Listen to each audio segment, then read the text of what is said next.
Il paraît qu'un certain monsieur Quichotte a ouvert une boulangerie tout près d'ici. Tu as faim?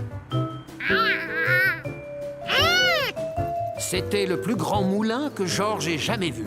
C'est impressionnant, n'est-ce pas? Il s'agit d'un moulin à vent. Oui, il moule le grain à ma place.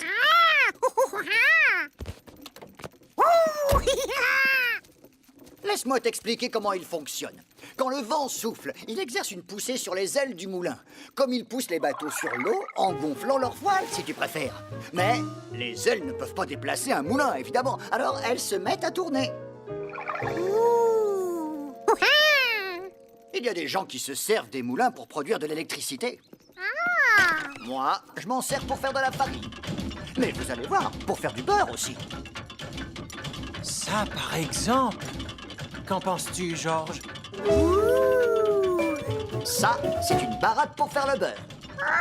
Ces pierres, appelées meules, réduisent le blé en farine qui sert à faire le pain. Le pain et le beurre, ça va ensemble comme... le pain et le beurre.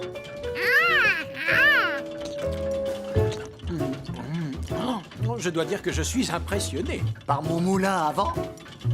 Non, par le beurre. Je ne savais pas qu'on pouvait en faire comme ça. Avec un moulin, vous pouvez faire à peu près tout ce que vous voulez. Tout à fait. Celui-là est un moulin à poivre.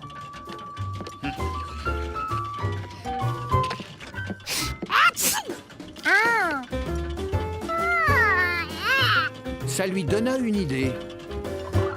Il pourrait se servir d'un moulin à vent pour faire bouger son épouvantail. Comme ça, ces plantes pourraient enfin pousser.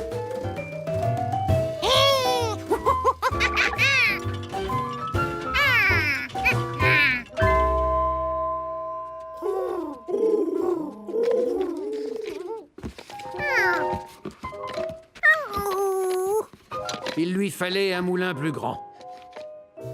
Heureusement, il connaissait un endroit où il pouvait trouver tout ce qu'il voulait.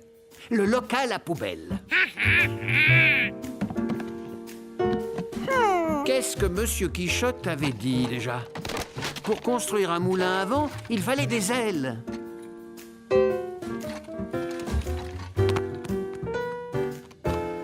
Une base stable.